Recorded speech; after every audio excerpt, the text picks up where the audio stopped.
ഞങ്ങളെ നീ കൊന്ന തൊള്ളിയിലോടാ.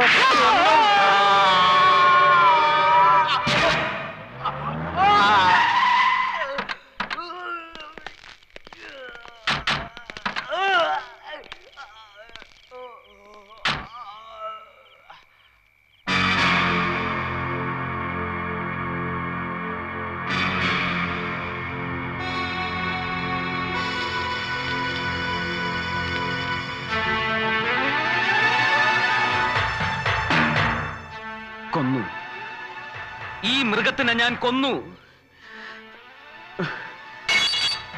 അതിന് പകരം എന്റെ ചോര വേണ്ടവർക്ക് വരാം.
എന്തായി സുധാകർ റെഡ്ഡി? നിനക്കത് കഴിഞ്ഞോ ഇല്ലയോ അത് മാത്രം പറഞ്ഞാൽ മതി. നമ്മുടെ ജോലി വേറൊരുത്തൻ തീർത്തു. സുധാകർ ഒരുത്തൻ കൊല്ലുകയായിരുന്നു. സുധാകരന്റെ തന്തയും ഗാങ് അവനെ തട്ടിയനെ. പക്ഷെ അതിനുമുമ്പ് രക്ഷിക്കാൻ കഴിഞ്ഞു. ആ തന്തയ്ക്ക് പറഞ്ഞവനെ എനിക്കൊന്ന് കാണണം. എവിടെ ഉണ്ടവൻ? വരണം.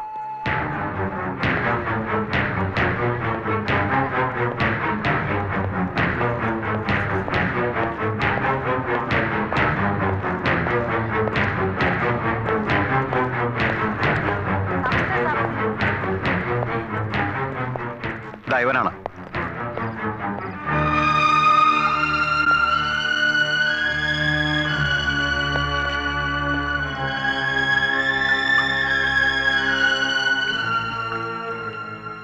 പട്ടേൽ, നീ ആരാണെന്ന് എനിക്കറിയില്ല, അറിയണമെന്നുമില്ല.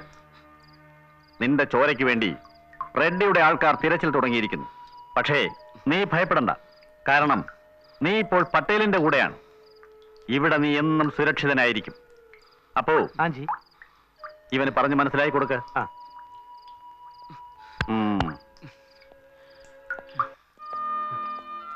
ആ വാക്ക് വിശ്വസിക്കാം. റെഡ്ഡിയല്ല ആര് വിചാരിച്ചാലും ഇവിടെ ഒന്നും നിങ്ങളെ തൊടാൻ സാധിക്കില്ല. ഇയാൾ എന്തിനാ എന്നെ രക്ഷിക്കുന്നത്? സുധാകർ റെഡ്ഡിയെ കൊന്നതിന് വേറെന്തിനാ? എന്നോ തുടങ്ങിയ പോരാ പട്ടേലും റെഡ്ഡിമാരും തമ്മിൽ ഒരു കടം പട്ടേലിന് ബാക്കിയുണ്ടായിരുന്നു. സുധാകർ, നിങ്ങളത് പട്ടേലിന് വേണ്ടി വീട്ടി. പട്ടേൽ എന്ന പേര് കേൾക്കുമ്പോ വടക്കനാണെന്നൊക്കെ തോന്നാം. പക്ഷെ ആള് മലയാളിയാണെന്നുള്ള കാര്യം ഇവിടെ അധികം ആർക്കും അറിയില്ല. കയ്യൂക്കിന്റെ ബലത്തിൽ കിട്ടിയ പട്ടമാണ്. ഇവിടെ രാത്രി തുടങ്ങുന്നതേ ഉള്ളൂ. നായാട്ടിന് വരുന്നവർക്ക് മൃഗങ്ങളെ ഒരുക്കി നിർത്തണം. ഞാൻ പറഞ്ഞത് മനസ്സിലായെന്ന് തോന്നുന്നു.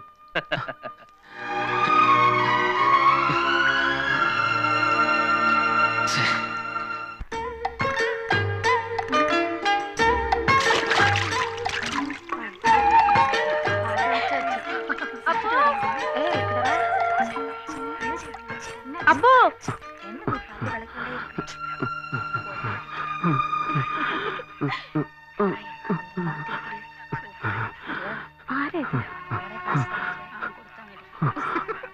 എനിക്ക്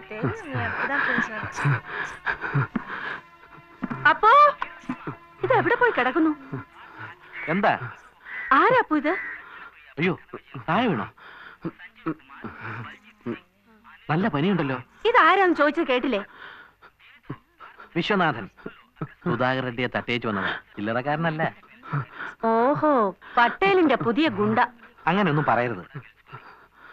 സ്വന്തം എന്ന് പറയാൻ ആകെ ഉണ്ടായിരുന്ന പെങ്ങളെയാ സുധാകരൻ നശിപ്പിച്ചു കൊന്നത്. അതിനാ അവനെ തീർത്തത്, അല്ലാതെ ഗുണ്ടയൊന്നും അല്ല. അയാൾക്ക് തീരെ വയ്യ കേട്ടോ. മുറിവിൽ നിന്ന് രക്തം ഒരുപാട് പോയിട്ടുണ്ട്. ആദ്യം ഇയാൾ എവിടെയെങ്കിലും മാറ്റിക്കിടത്ത്, ഇല്ലെങ്കിൽ ചാവുന്ന കാണേണ്ടി വരും.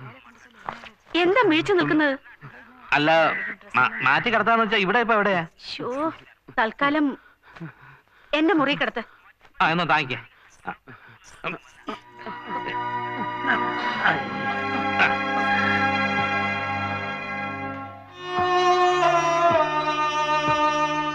വെള്ളം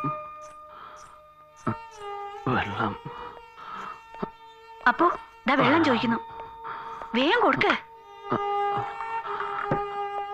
വെള്ളം.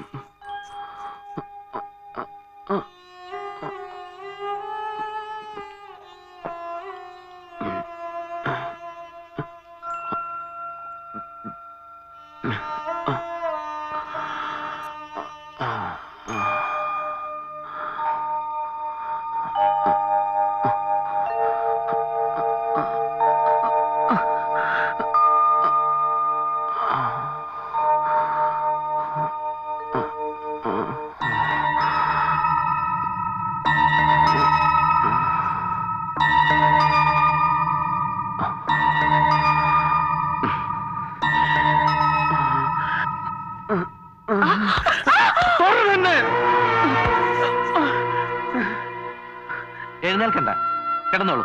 ഇല്ല, ഞാൻ പോവാ. പോവാനോ? എവിടേക്ക്? പുറത്ത് റെഡ്ഡിയുടെ ആൾക്കാർ കാത്തിരിപ്പുണ്ടാവും. അവരുടെ പിച്ചാത്തി പിടിയിലേക്ക് ആയിരിക്കും ചെന്ന് കയറുന്നത്. ഈ മാംസച്ചന്തയുടെ പിന്നാമ്പുറത്തൊരു പട്ടിയെ പോലെ ഒളിച്ചു കഴിയുന്നതിലും ഭേദം അതാ.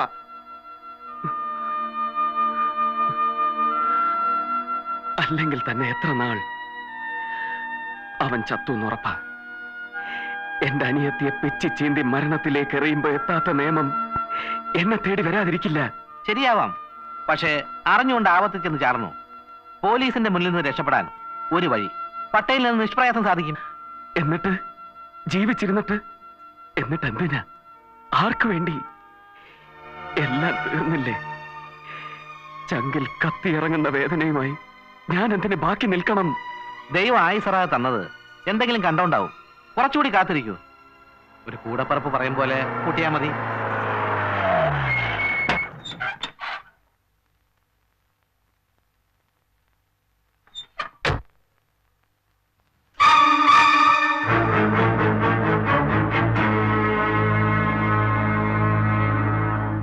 CI റാവു പട്ടേലിന്റെ സ്വന്തം ആളാ.